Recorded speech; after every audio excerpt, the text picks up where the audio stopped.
We're back, and I thought, Alice, we could talk this time. We could wind down. It's getting towards the end of the day, get a drink, make sure we're checking in with ourselves, look after our health. Specifically, I thought we could talk about mental health. Very important topic. It's a very important topic. It's going to be talked about a lot for the next couple of days while we're here at the Festival of Work.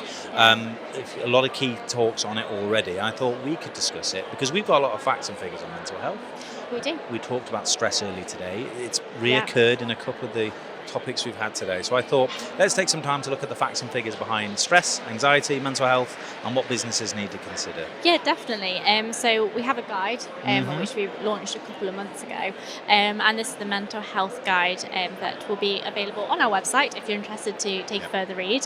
But like you said, we've got a couple of stats, and I think this really shows the impact that mental health can have on a workplace. I think so. So just to delve into those a little bit more, mental illness is responsible for 72 million working days lost, and that will cost around 34.9 billion each year.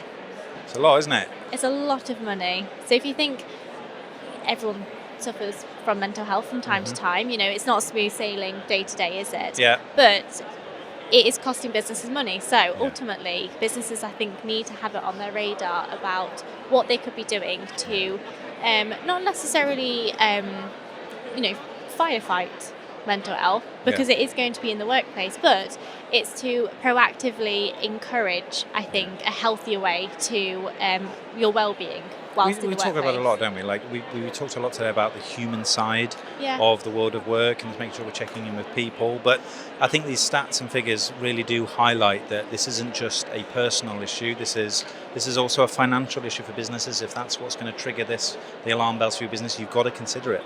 There are financial risks to not making sure that you're checking with mental health. There are retention risks for not making sure you're checking in with your health. And there's also cultural problems there. We talked about younger generations in the past and their expectations coming into the workforce. I think our stats show that a Gen Z workforce expect for mental health and well-being to be topics on the agenda for a business culture. And if businesses aren't talking about these things, they're going to start looking elsewhere. Exactly. And when we speak as well about kind of retention, that topic there, another stat that we have is that 69% of UK line leaders say that supporting employee well-being is a core skill. Yeah. So again, it's not just for managers and employees to be aware and businesses, but actually it's a skill set, I think, to be able to tackle and bring well-being into conversations. But what's, I think, shocking is only 14% of employees feel able to disclose mental health issues. That's really alarming, isn't it? Because it goes back to what we talked about earlier, and talked about the very small amount of businesses that are willing to respond to surveys, engage with managers about how they're feeling as well. Yeah. So if the number's even smaller about people wanting to address mental health issues or concerns, that should be ringing alarm bells to businesses, and it needs to be addressed. Definitely, and I think what we're leading towards is kind of the next part of the guide, which talks about how does mental health impact business. So some of the impacts that are listed here, and again there will be many more than this, but fundamentally it's a human issue, but it will have a direct impact on the bottom line of your business. And I think what we kind of said as well is from line manager to employees, it will impact the relationship, and that's how the employee might feel about their work. It might then impact their productivity. If they're feeling less motivated or maybe just not quite engaged, there is going to be a negative impact that can happen. But also we've got here the impact as well is that you mentioned there is the absenteeism might come in. So again with retention, but kind of the beginnings of it is there might be more illness, there might be more absent reasons for your employees. Obviously if that happens, it can have an impact on the wider team. There's a bit of a gap there while they're not there. And then ultimately you got to think, how is that resulting on your culture? Exactly, yeah. It's not going to be reflecting great, and you might have a high churn rate. So a couple of kind of what mental health could be impacting on your business, it should be sounding alarm bells, really, shouldn't it? It should do, and it's something we all know we all have to combat in the workplace. So what are the kind of main suggestions then? What do we mainly advise when it comes to like best practices for addressing mental health or opening conversations? Yeah, so I guess it's kind of what can we be changing, Yeah. and we speak a lot about communication. Yeah. Double barrel there, but we've been talking a lot today. But what's come about is that employees want the opportunity to talk. We look at platforms. We've got People First, where it's based on the social platform, so the ability to share, which can help employees feel engaged. But you also have where you've got manager and employee relationships that can be managed through check-ins. Yeah. Which is again available in People First. But what those check-ins do is it makes sure that it's on the radar for the manager and the employee, that there's the opportunity for them to communicate how they feel, and mental health should be a talking point during them. And also, I mean, if mental health and well-being is becoming more prominent in the workplace as a conversation, allowing check-ins to document how people are feeling with their work, with their workload, under stress, helps to create a narrative in that check-in history that makes you go, you might not be the best at checking in at your own mental health, but me as your manager, we've logged that you've had those stresses before. Can we address it? How are you feeling? It just encourages that person to open up about their well-being and allows the manager to offer the support that they need. Yeah, definitely. And it is hard to have those conversations ultimately. It's hard to be asking the right questions in the right tone. But I think what's important is that you create a safe environment, that your employee feels as though they are comfortable to speak about their mental health. And realistically, as a manager, you should be empathetic. That's the skill that's really hard to grasp, but it works very well if you want to open up that level of communication with your employees. There's some other things as well that businesses can do to kind of help encourage conversations and open up about mental health and well-being. I know one of the great ones that I've seen are those kind of confidential, but in-house kind of mental health first aiders. It's always a really great scheme to be doing.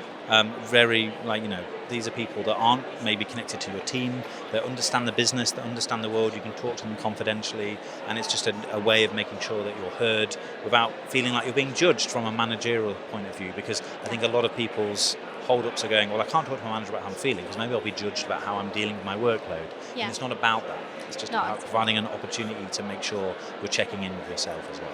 Yeah, definitely. So I guess kind of the next question is, how do you know that you are checking in enough with yourself? We spoke out a bit about kind of taking a step back and reflecting on a career. We spoke with Joe Salter a bit about taking a bit of a reflective piece on how did you do, what would you like to achieve. But ultimately, I think with mental health, if you're able to recognise at that point, stop and step back and review how you are. But how often do you think we should be doing that? I don't know is the answer. What do we suggest? Well, there is no suggestion, I think. I think it comes down to individuals, but it should be enough where you prevent yourself from burning out. I think that is So it's about recognising your limits, about, I'm feeling overwhelmed, I need to maybe check in with myself and understand that if I'm feeling this way, I can probably reach out to my manager, I can reach out to someone in the organisation to make sure that I've got the right perspective or grasp on things. Yeah, because I think there is a responsibility with line managers to be putting in those check-ins, or at least having open conversations. It doesn't necessarily have to be a scheduled time, but making sure that the conversation does happen. And more importantly, there's now an increased expectation from a younger workforce that these conversations should be happening as well. Yeah, definitely. But I think it goes for anyone, no matter kind of how old you are or how long you've been working or in your job for.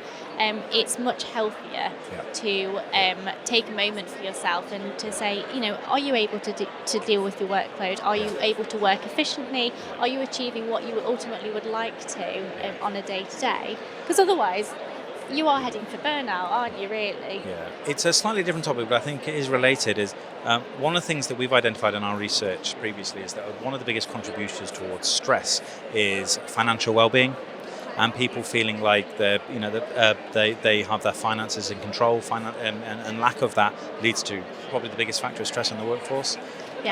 So financial well-being being addressed by an organisation does have a direct link to supporting mental health and well-being generally, right? Yes. So not just using the kind of the human, the check-in, the software systems to track how people are feeling, but also to provide functionality that allows people to take more control of their finances, because that's what you go to work for, right? Yeah. Can help drastically people's sense of well-being, both in a financial space but in a personal way. Because if people are under financial pressure, they're going to be stressed, they're going to bring that into work, and it's going to snowball. So having flexible pay models or better, clearer, interactive site on your pay and how it works can really alleviate a lot of financial pressure and improve well-being as well. Definitely will, and that's kind of ultimately the points that I wanted to cover today when we speak about mental health. So what strategies are there to help companies address mental health in the workplace? So you said there that it could be financial, it depends on the person. Ultimately, the company should be offering independent support. You know, no person's going to be alike. So there should be numerous ways that an individual can be supported from the workplace.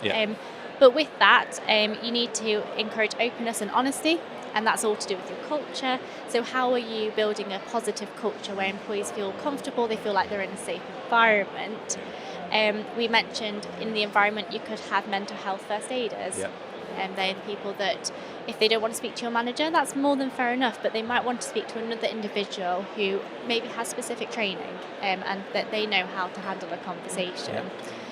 Or if you don't want to take so much of a human-to-human approach, companies can use technology and launch surveys. Or like we mentioned, check-ins. So there's loads of different methods that businesses can use to speak more openly about mental health and make sure that they're being supportive. And on that point, we actually have a mental health webinar coming out later this year. We do. So if anyone's interested to register, the page isn't live right now, but I thought it linked very well to what we've been talking about, so I may as well mention it. We've done a few bits of content as well. If you are more interested about talking about mental health or what it can do to support you, there are a lot of assets on our website now at mhrglobal.com. We've got the guide that we've been going through today, which we can get from there, but there's also a recent blog about anxiety and how businesses can support combat anxiety, the signs of anxiety and what to do. So and these are really important topics, especially off the back of mental health awareness, which we've just been talking about. So Definitely. Do check it out. Yes, thank you very much. That was a good conversation. I feel a lot better about it. Good. Happy? Yeah. Ready for a beer? I think so.